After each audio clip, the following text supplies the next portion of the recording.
Welcome back to the BFC, where we go into the trenches of the trading world. Welcome to our very first virtual conference. This is session A and features tickers YCRM, SFWJ, and DDDX. To kick things off is a cybersecurity company with a lot in the pipeline. Let's welcome CEO Rick Jordan of soon-to-be Frequency Holdings, ticker YCRM. Let's get into it.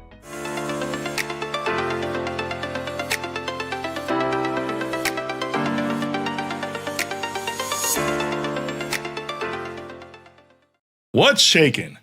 You've heard the ticker, YCRM. Maybe even bought it for the meme. Maybe you saw Youngling's ice cream and thought, what the hell? But this isn't about nostalgia. It's about signal. The signal beneath the static. The signal that says something real is happening here. I'm Rick Jordan, CEO of Frequency Holdings and ReachOut and Trustless, and I want to tell you what we're really building. Because this isn't a marketing moment, this is a call to alignment. Not with hype, not with a pump, with real strategy, real execution, and a real roadmap.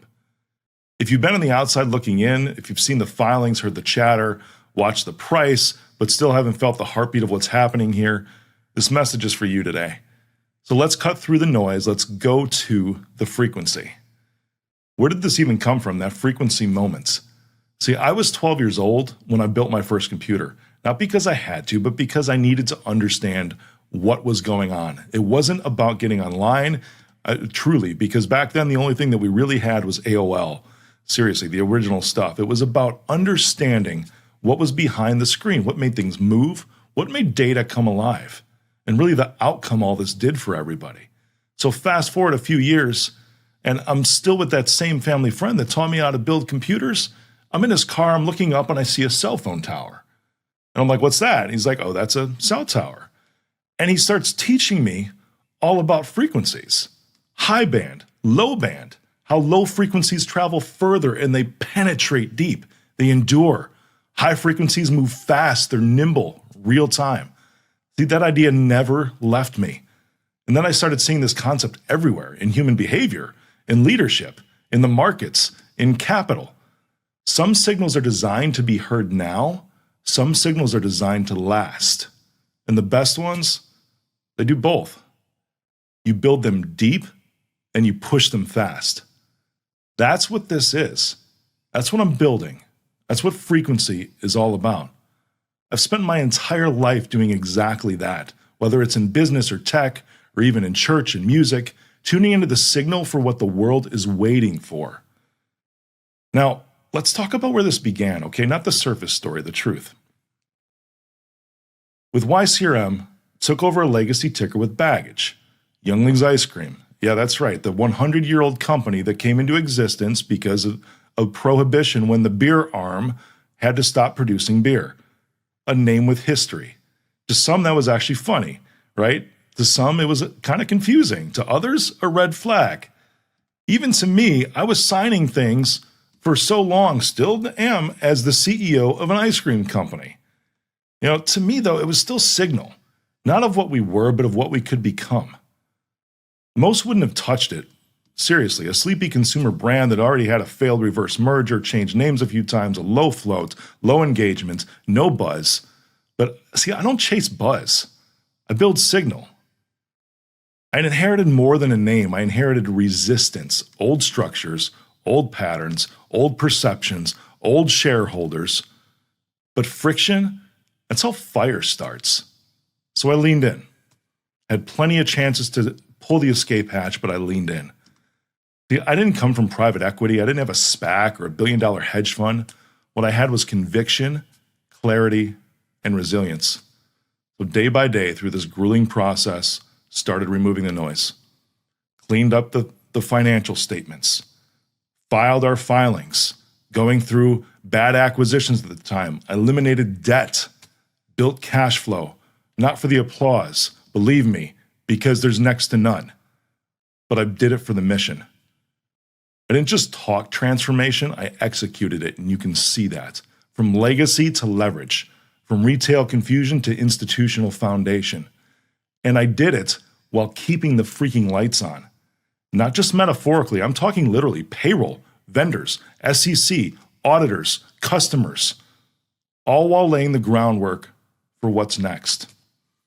I hate the word pivot, but you know what? Maybe it fits. Here's the hard truth. The MSP model is broken. That's how ReachOut started 15 years ago when I founded it as an MSP. But you know what? Today, there's thousands, actually hundreds of thousands of regional providers. They're slow, outdated, vulnerable, freaking out, trying to keep up with cybersecurity because it's moving so freaking fast.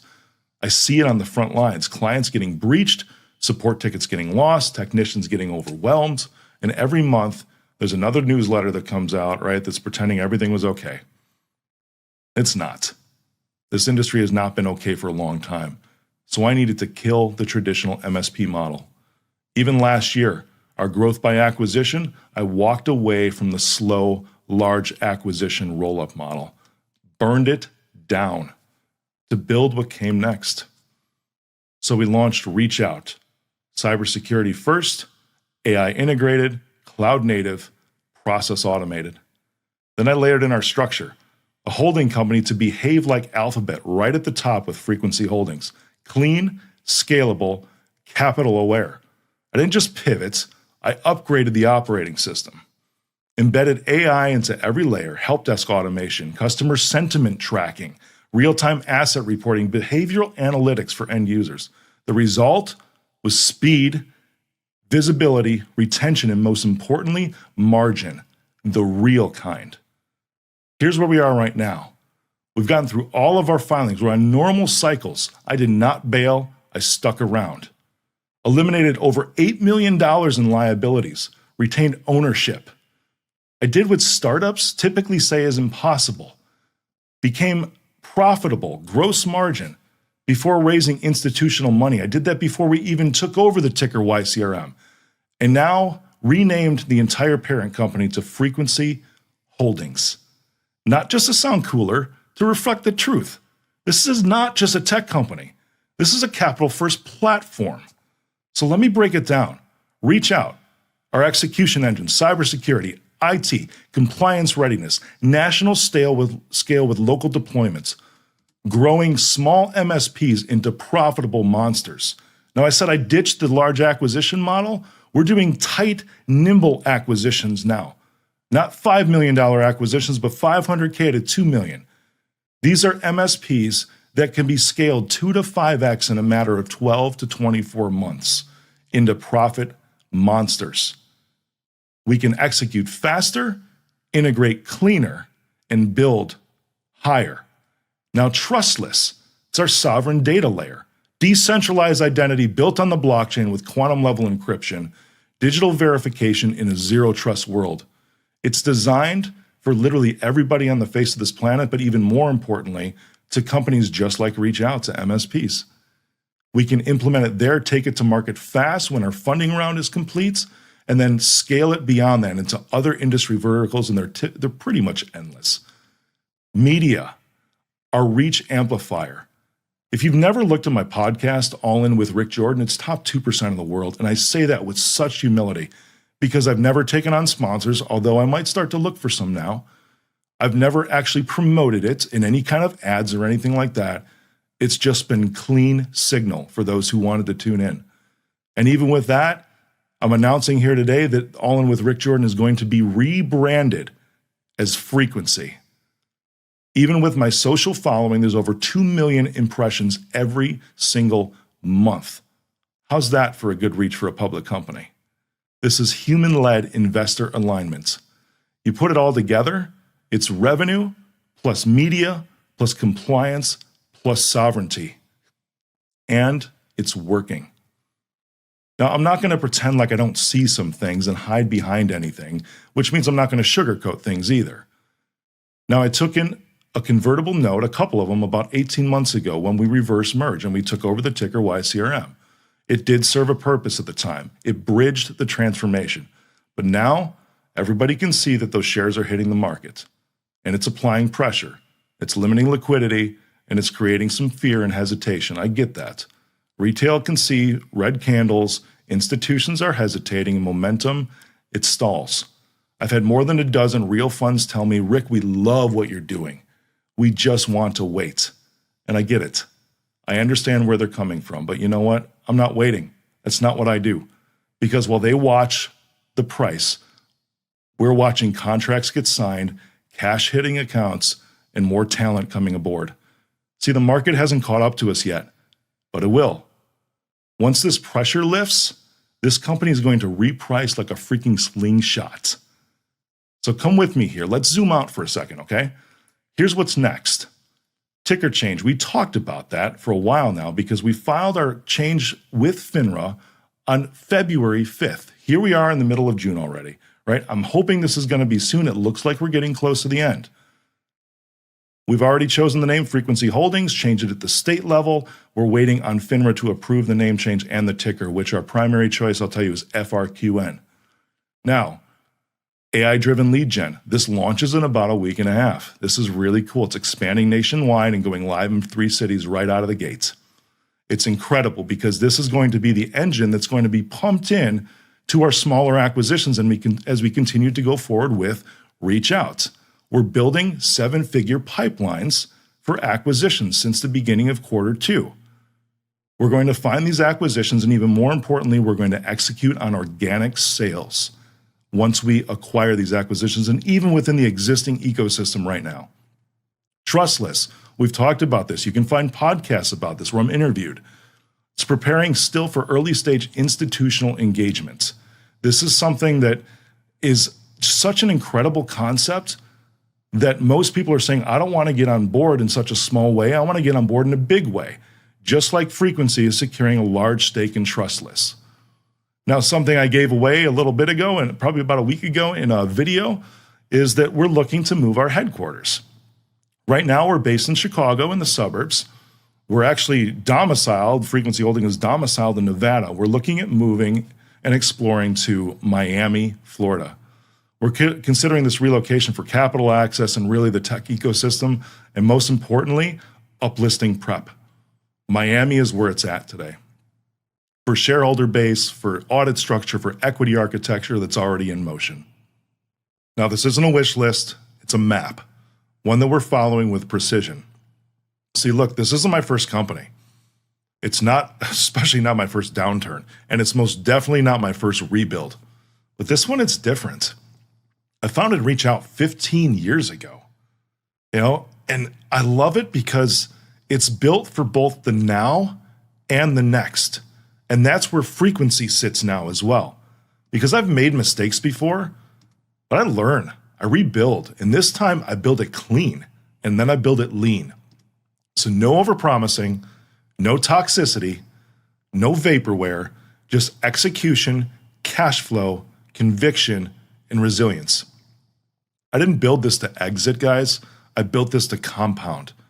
This isn't something to where I'm looking to make a great buck and then move on. Nothing that's converting right now is anything of mine. Nothing. I have held to absolutely everything that I have and invested millions of my own into this. You can see that in the filings.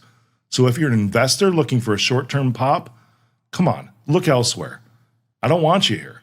But if you're looking for a real company led by a real person with real human beings behind it all, executing a real strategy in the tech space with leading IP, welcome home. You've heard the story, you've seen the filings, you've seen me all around media, maybe you even felt the signal for a while now. If this moves something you do today, if you're done with noise, then follow the frequency. Because this is just getting rolling. Now, a good friend of mine who also sits on the board, Kevin Harrington, the original shark from Shark Tank, has recorded a video for everyone. So let's take a look at this. Hey there, fellow entrepreneurs. I'm Kevin Harrington, and I'm an original shark from the hit television show Shark Tank. But today, I want to tell you about my friend. And this is a great story. A few years ago, a gentleman named Rick Jordan approached me with a bold proposition, and he wanted to work together on his business. Business was called ReachOut Technology and wanted to go public. Now, at first, I turned him down. I'm, busy and got a lot of things going on, but there was something about Rick that I really enjoyed and said, you know what, let's stay in touch. So, you see, Rick not only has raw talent, but he's very determined. He's a leader and he's got a proven track record in business and great network. And let me tell you what I really love about Rick. He's got following at the highest circles in business, and everything he told me would happen, happened. The revenue, the market, the events in his industry. And he just has this ability to put the right pieces together at the right time. And Rick is definitely a man of his word, and I've seen him in action. So I know that Rick knows how to scale. He has scaled, he's done it, and even more, he's a man of integrity, a great human, and a very good friend. So I just want to say over the years, yeah, I've done quite a few deals and many deals on Shark Tank, but some of these deals fell through because I didn't have the time to fully vet the entrepreneurs. And with Rick, I've seen firsthand the results, and he's delivering and he continues to deliver. So I just want to say that, this is awesome, and mentorship has changed my life, and it's the secret ingredient that can take your business to new heights. And I've seen Rick use mentorship as a valuable tool in his own life, and he knows the power of learning from others who've walked the path before him. So remember, I'm going to leave you with this thought. Success leaves clues, and Rick has a key to unlocking your full potential. Thank you so much. Take care. Bye-bye. And I tell you, he has been an incredible mentor to me, especially guiding us through last year with the company. He's heavily involved. I went down and actually saw him for lunch. He lives in Florida, maybe another reason why we're looking at moving there. Just a little bit ago, about a month ago, talked strategy for this coming year, and we've got a lot of things that are up our sleeves. We've got some cool stuff that I'm hoping to announce soon as well. As soon as we get our name changed, there's going to be a bunch of things that we've been stacking up, because while things have been slowly chugging along with FINRA, I haven't been sleeping. What I've been doing is building. Now, to the entire BFC community, thank you for hanging out with me today. BFC, thank you for inviting me to come on and present to everybody. I'm going to leave you with this, which is a video about my origin story. And you know what? If you want to build with me, come along for the ride. There's a lot of people in this world that in their lives that don't have somebody to protect them, to stand up for them, to step in their place because they can't do something themselves. And that's where I feel like I've been put into this amazing position to where I can fight for the disadvantaged and those taken advantage of. For my country, for my clients, and my family. There needs to be a focus out there to help other people in business, in life, and in tech. That's what drives me in my core, is to help anybody else that's around me, especially those that are disadvantaged or those that are taken advantage of.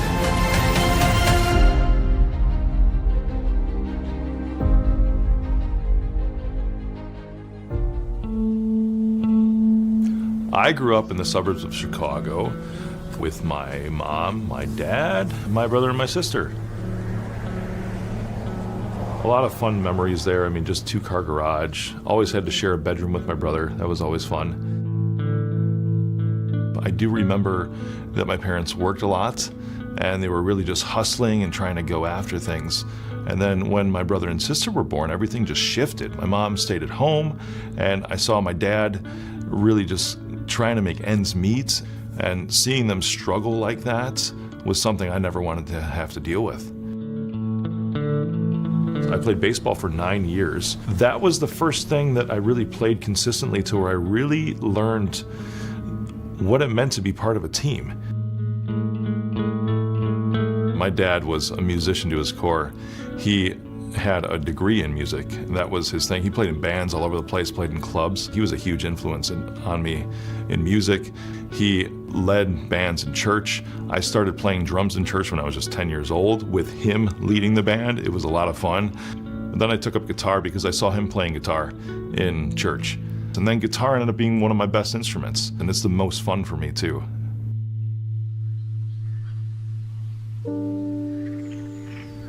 I remember my mom had gone out to be with my dad, who was airlifted to the University of Iowa Hospital from Chicago. He had a bone marrow transplant from his leukemia. He spiked a fever, And I remember at church when I was getting ready to play drums that morning, the church secretary came and got me and said, "Your mom's on the phone." I knew what the call was. He's on his last hours. So I picked up the phone and, "Hey, Mom." So she tells me he's not doing good. And she asked me, "Do you want to come out and see him?" And I was 16.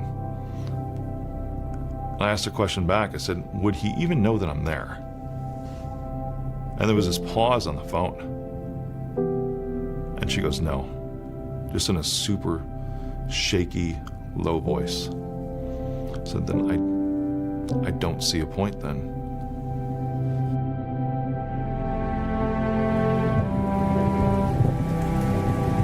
Then when he actually passed and my mom and my uncle and my aunt just showed up at my house, and as soon as they walked in, I'm like, all right, it happened.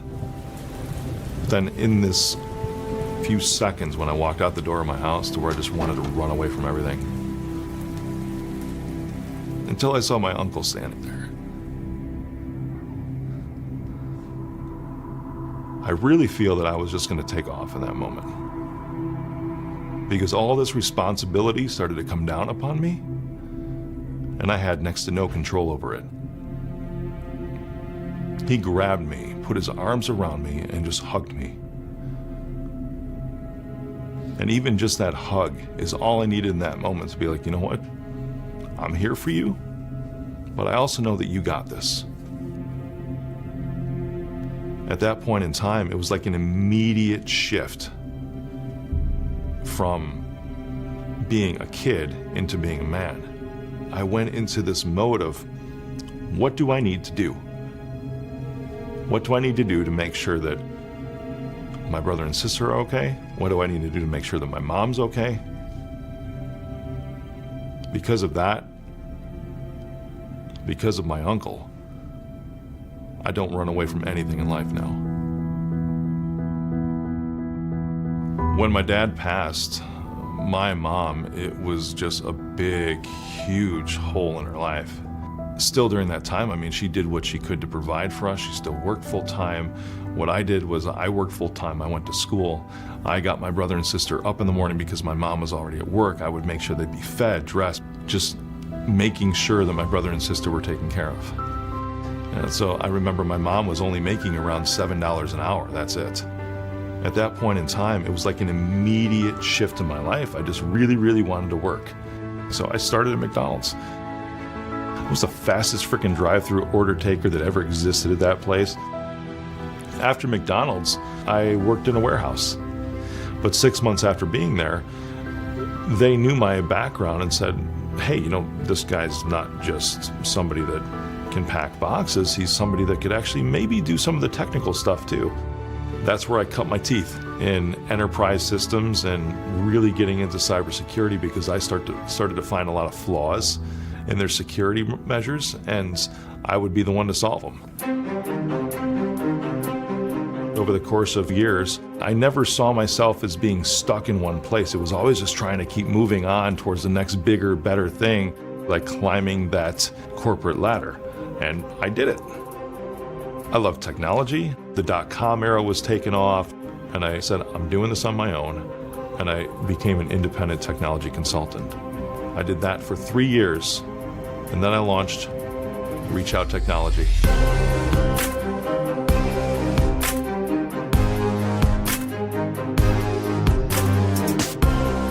Cybersecurity and technology is one of the best ways that I'm able to help anybody else that's around me, especially those that are disadvantaged or those that are taken advantage of. Here with us, Rick Jordan. Rick Jordan, Author of Situational Ethics. My man, Rick Jordan. Rick, good morning. Hey, good morning. My book is Situational Ethics. It's all true stories from my life about how I have seen individuals being taken advantage of, and how somebody, and it's usually money, will cross over to the dark side and do something at the expense of another person to benefit themselves. What's shaking? Welcome to the All In Podcast. Hey, I'm Rick Jordan. My podcast, All In with Rick Jordan, was started because there needs to be a focus out there to help other people in business, in life, and in tech. It's to help other people in my industry, and it's to help people just general in life, entrepreneurs or people just trying to get to the next place in their journey. I started a mastermind for other managed service providers, those in the IT space, in cybersecurity, because the only reason I am where I am today is because of the mentors that I've had along the way. You always need someone to give you new ideas and guide you when you can't break through that next plateau, that next threshold, that next milestone in business or in life. Being an entrepreneur for me is never going to end. Whether it's what I'm doing right now, I doubt it's going to be the same thing I'm doing 5 years from now, because I always have to be creating. That's what I'm known for. I am the all-in CEO.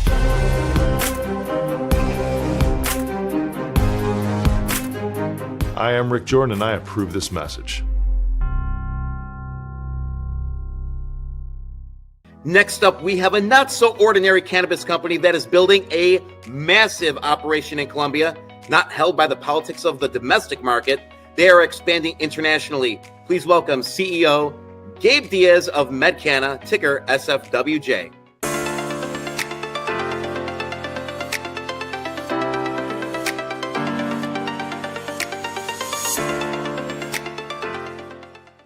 Hello, Eric, Buffalo Fireside Chat investors. Thank you very much for having me on this conference. I am honored to be here. I want to take you through what has been my, not just a business model, a passion project that's taken 3 years to develop and 3 years to get to where we're at today. The opportunity is incredible. We are very happy to be where we're at. And I've got some information to show you. Let me go ahead and start this investor presentation. So I'm going to take you through a little bit of what the company is, some background, what we're doing, what we're going to do. Let me introduce you. The name of the company is still Software Effective Solutions Corporation. We plan on changing that soon. We're going through some processes, still cleaning up the shell company, but it's DBA Medcana, structured as a global holding company. The portfolio is extremely interesting. We have 8 cannabis companies in Colombia, all licensed to process, produce, and export cannabis. One of these companies also has a genetics registration for 100 different varietals of different genetic strands of cannabis that will be registering in the future. We have one agrotech company that supplies us with infrastructure. It was an acquisition that we took a majority stake in the company, and this is helping us build our infrastructure, but it's also getting us out to the market to support the growing industry in Colombia, but also to support other industries that are heavily focused on increasing technology in the field, just because labor continues to be short. The labor continues to shrink as we go on. We see that this is a phenomenal investment, not just to support the cannabis industry, but other industries. Among this portfolio, the other major announcement that I don't think we've really made public is we have registered an Australian company with cannabis, and we are currently in the process of obtaining our cannabis import and distribution licenses. This is a huge step for Medcana because it allows us to not only produce, but now we will be distributing directly to the market, and it allows us to integrate vertically, control prices, make sure we control quality, and it gets us much closer to the consumer, therefore giving us a lot more profits and margin. To support all this, we also have one software company that will be providing ERP solutions for internal use, and once fully completed, will be offered to other cannabis companies for software as a service. Our industry is pharmaceutical grade cannabis production. Um, why pharmaceutical grade? Because it's the hardest thing to do because it is highly the price of the product is much higher, and that's because to get there, the requirements are also much more stringent. The geography, currently we're in South America, we're in Colombia. We're based out of the US. Our operations are in Colombia and again, expanding to Australia. Company mission and vision. Our vision is to become the global leader in pharmaceutical grade cannabis production and distribution. We are in an industry that's being born. We're very excited.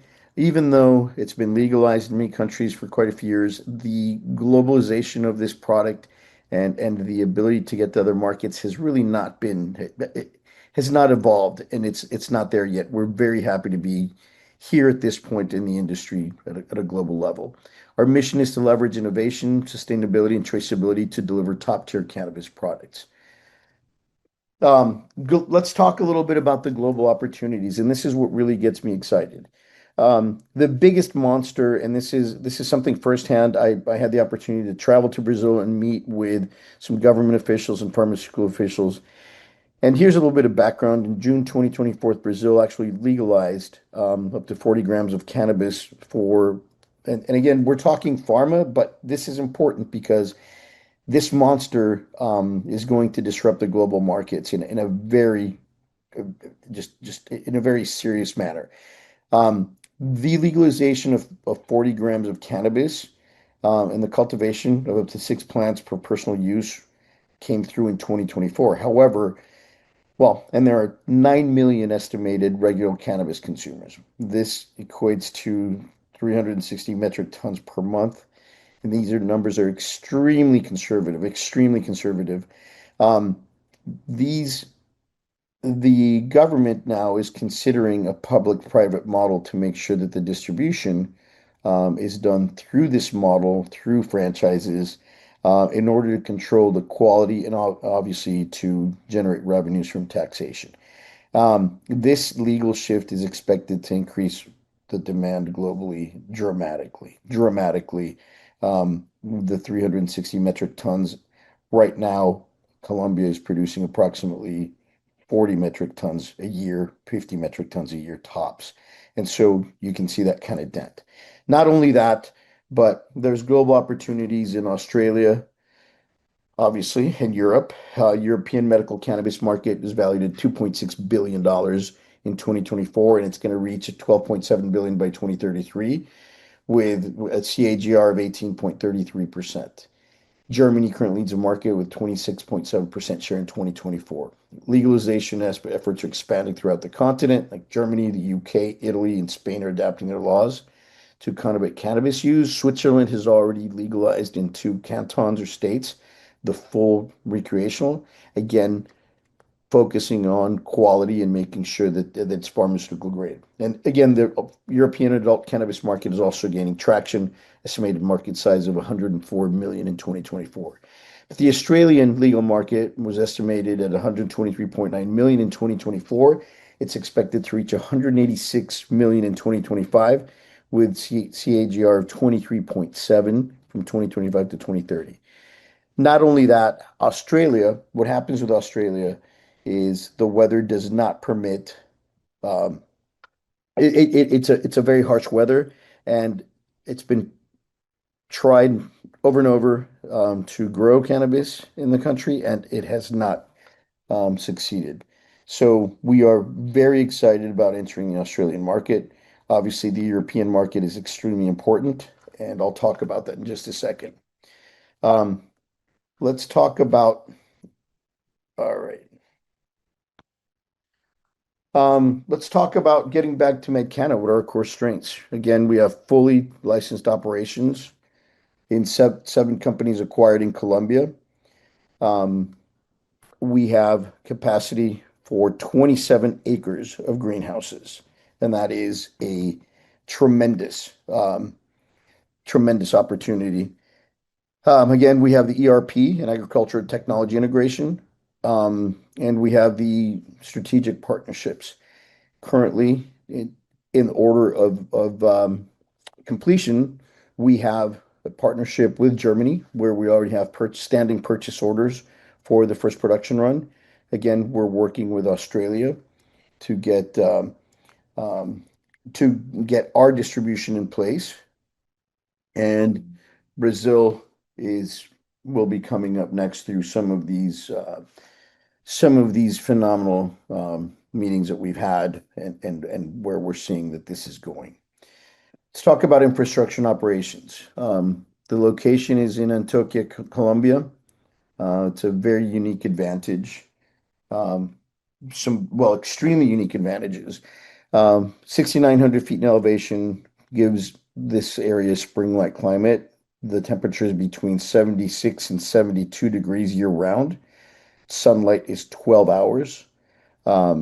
The annual rainfall is 90 inches of rain, which is a tremendous amount. And on top of that, we have humongous labor cost efficiencies due to the experience and cost effectiveness of agricultural workforce, especially related to the flower industry.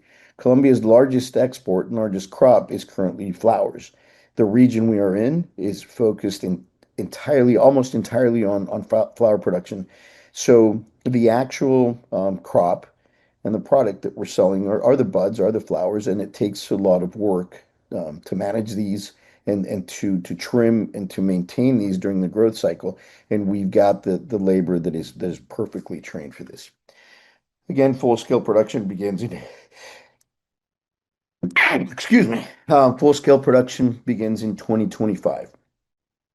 Talk about the product and technology. Again, we'll be using the integrated ERP platform from Token Corporation, using blockchain technology to manage the product from beginning, from seed to market, and have traceability. And we're very excited about that offering internal initially, and once it's tweaked, we will take that to market.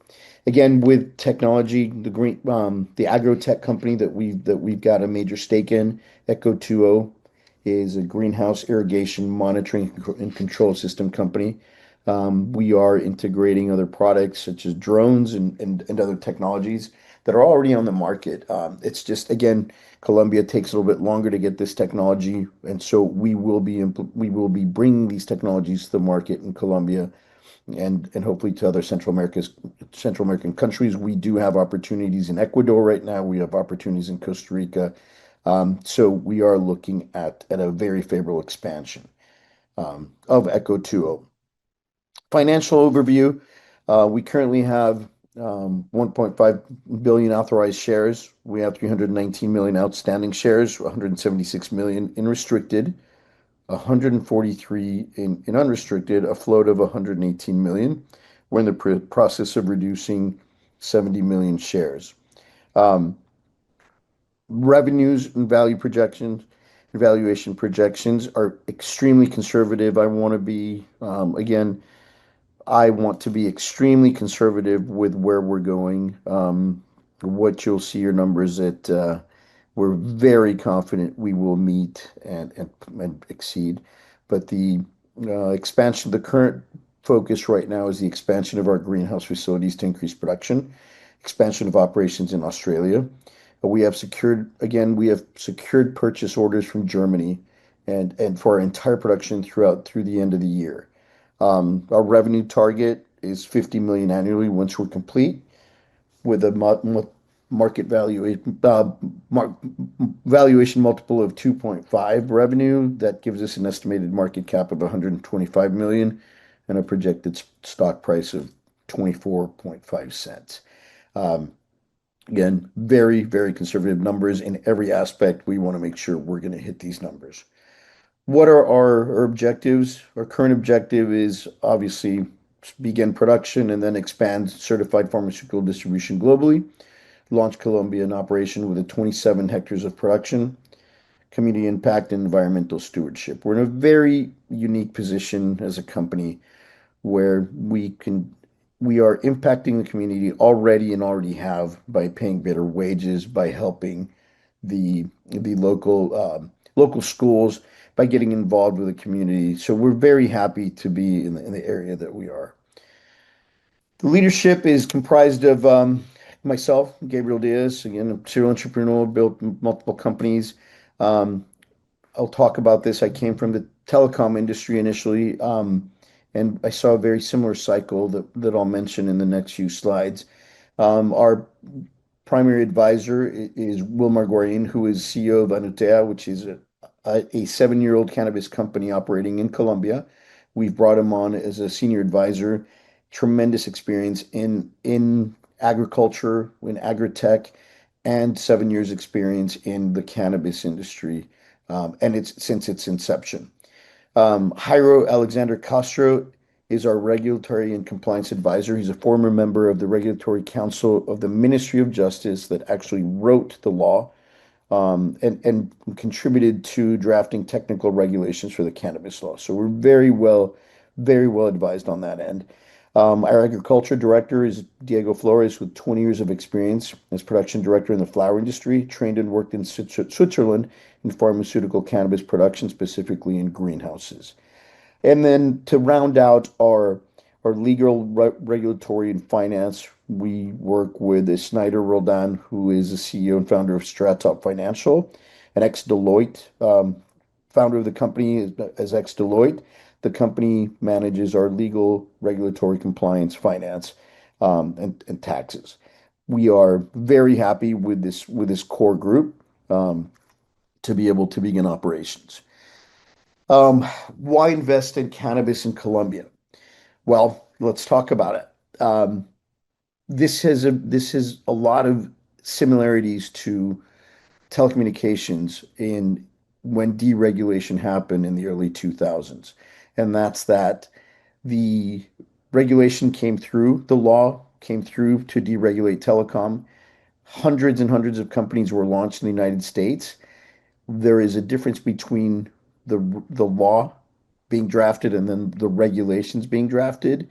And so that creates chaos in the industry. Not only that, it's a lot of speculative capital that comes in. There's no standards for quality or certifications, and there's limited operational experience. And so what happens is many players exit the market. And this is exactly what has happened in Colombia over the past 7 years since the law was drafted. We're at a point where there were 20, 30 of these companies established, but there were hundreds licensed. At this point, operational companies are in the tens in Colombia. So we saw that boom and we saw that bust, and now we're able to capitalize on all of that experience, on some of that failure, coming into an industry that is cleared, applied regulations, recognized certification, and we've got experienced operators and proven models. And again, this is what we're counting on, and this is what we've already been successful with. Colombia is positioned to lead the pharmaceutical grade cannabis due to regulatory clarity and optimal growing conditions. Colombia has some of the clearest cannabis laws in the world. In fact, there's been a couple of countries, including Costa Rica and another South American country, which I can't remember, that have actually copied most of the law, the regulations from the Colombian regulations. Let's talk a little bit about where we are. And for this, what I want to do is give you a little tour. So this is the actual map of the property, and we're going to come back to it. But before we do that, what I want to do is give you a little real tour of the company. So let me go ahead and do that. As you can see down there is our ramp pump system. You can see the tank and the PVC. And this ramp pump is raising water from here, a total of 80 meters, to the terrace that's up there. And it's going to be our plan B to fill up the tanks in case we need more water. This is a electricity-free system. It works off of gravity, creating pressure off of the gravity that from that black tank to the pump. We're very happy about this. So that is the ramp up. I'm going to talk about where that's placed and why that's important for us after this. And let me show you the the next video that actually gives us a small tour of the property. The northern part of this is pointing north. This is east.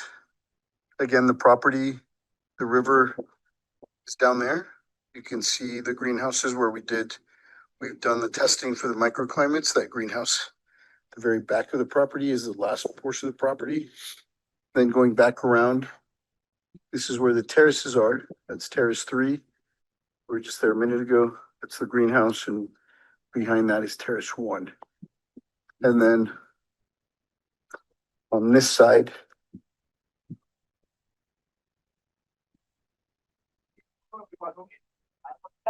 is the rest of the property. This is the west side of the property, which will be phase 2. And I will show this on the design map so you can get a better picture of where the greenhouses will go. But there's the river down there skirting the property.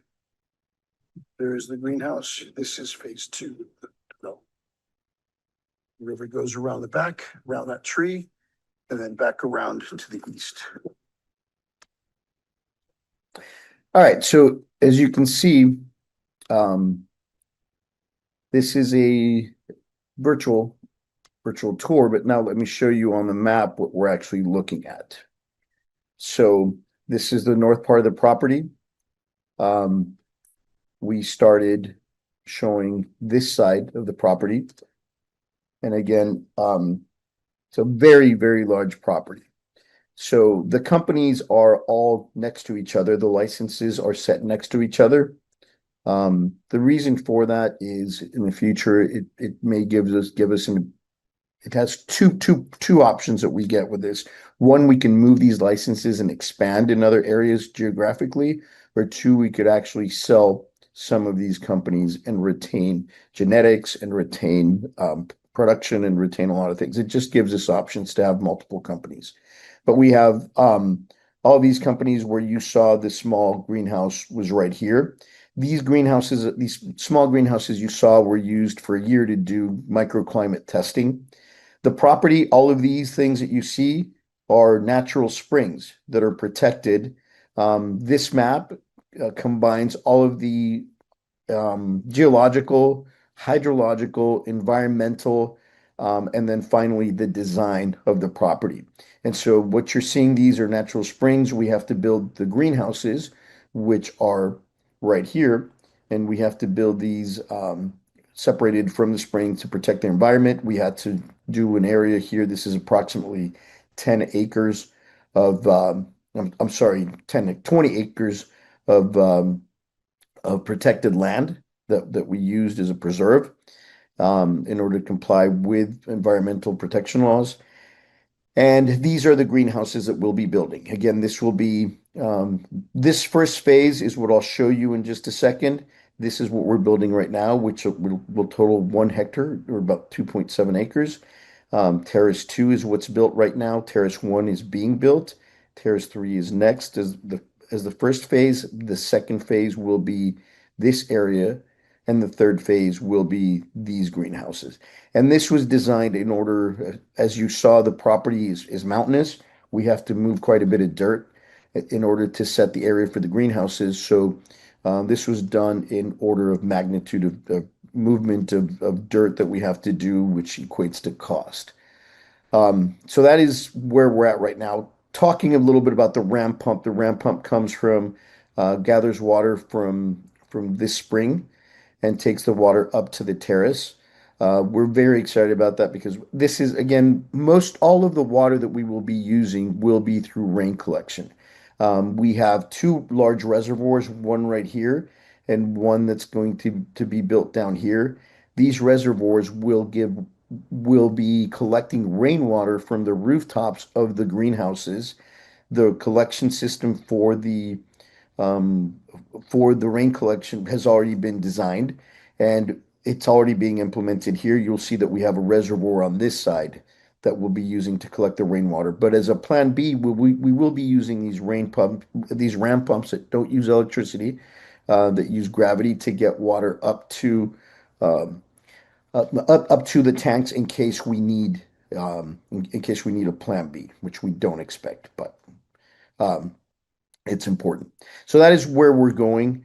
Where are we at today? This is where we're at. This is actually the picture. This is a picture from a few days ago. We've built the first greenhouse, and this is 2,400 square meters.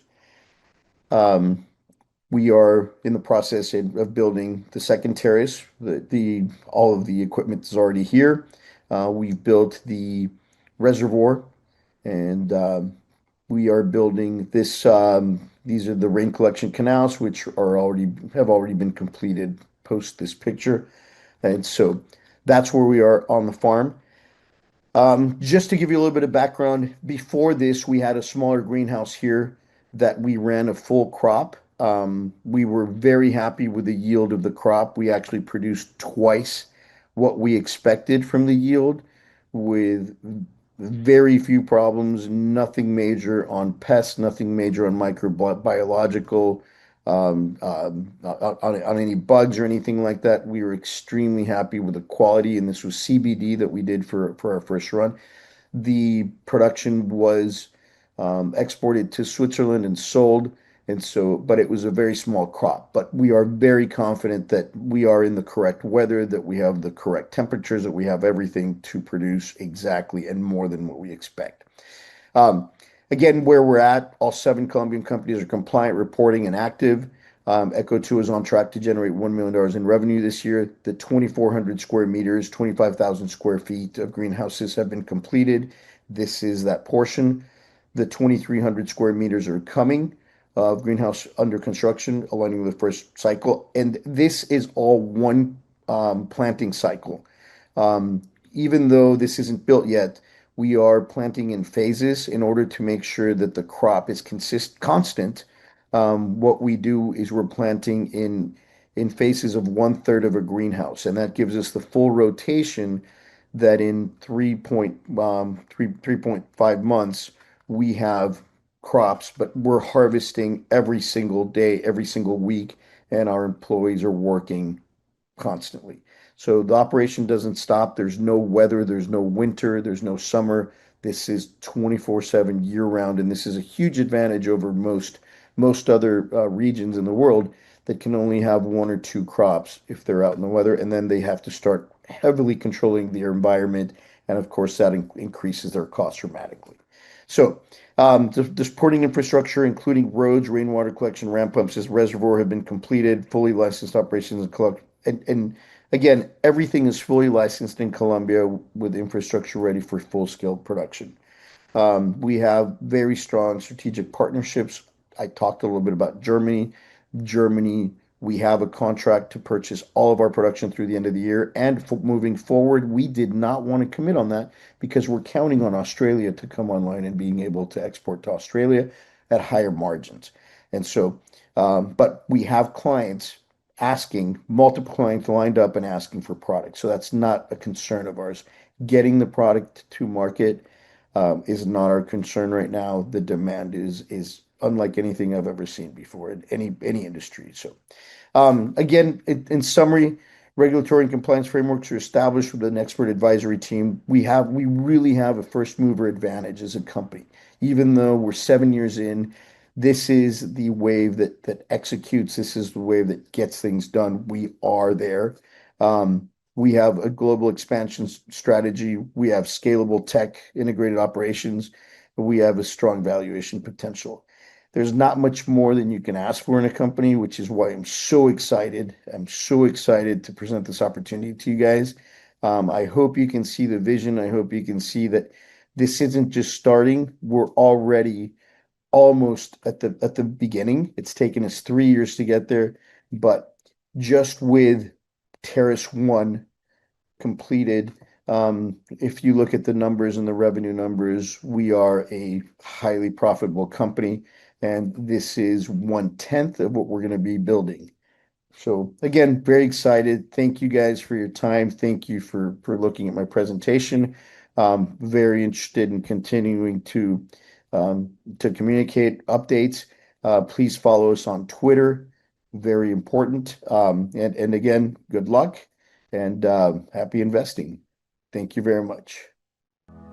Last up in Session A is a company that's looking to expand their footprint in government contracts and offer superior 3D metal printing. Please welcome the team of 3DX Industries, CEO Roger Janssen, VP Nick Coriano, and Harold Blackwell in acquisitions, ticker DDDX.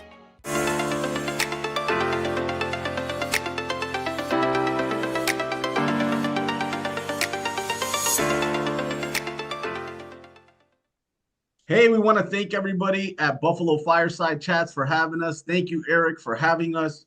We appreciate you. We want to give a quick update on 3DX Industries, stock ticker DDDX, trading on the OTC markets. I am here with other team members, Harold Blackwell, the CEO, Roger Janssen, and we're going to give you guys a quick update. So thanks again for having us, Eric. Thanks again for watching, everybody who's watching all over the web, all over the internet, all over the world. And we'll start with Harold. Harold, what's going on? Good afternoon, everyone, and thanks so much, Nick. Roger, pleasure to be here. Eric, thank you for having us. So I'll make my comments very brief because it's not readily available to the public yet. But at this point, we've started some initial conversations with a sustainable, quote unquote, zero waste in terms of production of metals firm that we have a relationship with. And so we're trying to see what we can possibly do from a collaboration standpoint, especially because of the fact that 3DX uses metals for their additive manufacturing. So we've started the initial process and we're just beginning things, but we'll definitely keep you in the loop as the conversation matures and continues on. That's it from me. Yeah, so we'll have a little bit more update. We can't say the name of the firm yet, but we'll definitely give you guys more of an update on what's progressing there. Little update on my side, and then we'll get to Roger. I've committed to take a trip to DC to move forward our government contracting initiatives at least once a quarter. So I'll be heading there next week. I don't know when this airs, but June 9th and 10th, I'll be in Washington, D.C., visiting some of the agencies that we have submitted RFIs and sources sought via 3DX. So update there, we've submitted several RFIs and sources sought. RFIs, for people that don't understand what that is request for information. This is when the Navy or the Army need parts or production or manufacturing, and they need information on suppliers or vendors. So we fill out those RFIs. They're time consuming. And they take a lot of effort, but we've managed to get quite a few of those through to the Army, the Navy, and several other departments within the government. We've also reached out and have been in conversations with ASM Technologies out of India, who we're looking to form a strategic alliance with to potentially help us develop those RFIs and RFPs. A lot of those RFIs and RFPs need a specific skill set. They need to have engineers that understand the capabilities that we have to be able to sift through them. In my limited capacity, I understand the government contracting side, but I will be quick to admit that I'm not an engineer. So we're looking at the ASM Technologies to form a strategic venture there. They're a publicly traded company in India. We've had several conversations now with them to understand their capabilities. So that's another update. So first update, the RFIs and sources sought. We've been actively submitting those to government agencies. Second update is ASM Technologies. We've been in conversations with them to form a strategic alliance. And then, of course, my trip to DC next week. And then, you know, if you guys have been following us on Twitter, you've seen that Pete Hegseth put out a memo on 4/30/2025. And the memo was to senior Pentagon leadership. And in that memo, it acknowledged that they're going to extend advanced manufacturing, including 3D printing and advanced manufacturing to operational units by 2026. This is just, you know, we put this on Twitter. If you guys aren't following us, follow us on Twitter, 3DX Industries on Twitter or X now. This is just underscores what I've been saying for a long time, that we're early in terms of 3D printing.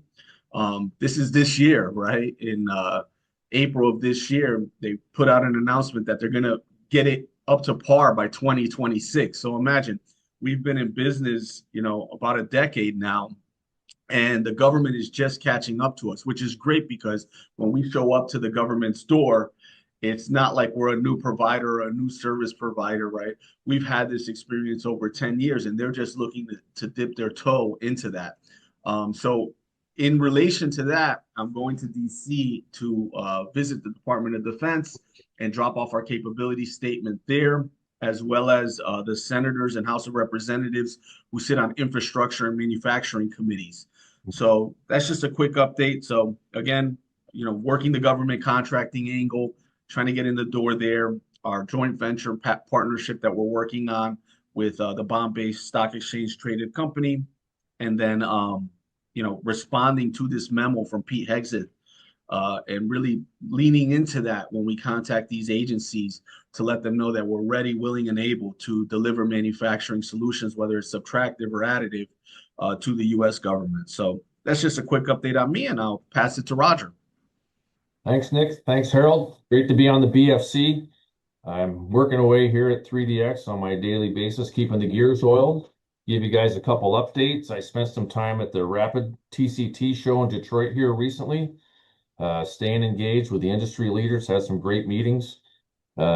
Met the guys at Nano Dimensions, who recently bought out Desktop Metals, which bought out X1, as everybody knows. So we're maintaining those relationships and understanding what the forward looking is going on with what their plans are. More recently, I went to the Quench and Distortion Conference in Vancouver, BC. That may sound a little odd, but I'll explain to you. That building is full of engineers in the metal world, basically metallurgists, because we've been looking at a couple projects that we're looking at combining some alloys. So as far as sintering the materials that we're 3D metal printing, there's some interesting stuff developing there. So that conference is only held in not a lot of different places around the world, but it happened to be right in our back door, which was great. We're building parts. I want everybody to remember, not just the metal printing parts, we also have the resin printing parts. There's been a push on the medical industry recently here locally, and there's a lot of stuff that were complex shapes and features that are on those resin parts. So don't forget that we do the resin, and there's some more shows coming up, and I'll be in touch with you guys soon, but great to be here again. Yeah, thanks, Roger. And, just an announcement for anybody who catches this viewing that is not in the investor space. If you have parts that you need made, feel free to reach out to us. Our capabilities, subtractive, additive, and not just in metal, but also in resin, as Roger stated. So we hope that you guys give us a chance to make those parts for you. We've been working hard making parts in the private sector. We're pushing into the government the GovCon sector. And if you guys know anybody who needs parts, or know a company who needs parts, or another manufacturing facility that doesn't have the capacity currently and needs those parts, please reach out to us, info@3dxindustries.com. And Eric, thank you so much for having us. We really appreciate you. We really appreciate everybody at the BFC, and we'll catch you guys on the next run. Thanks for joining us for Session A. We will be starting Session B right at 11 Eastern. Stay tuned.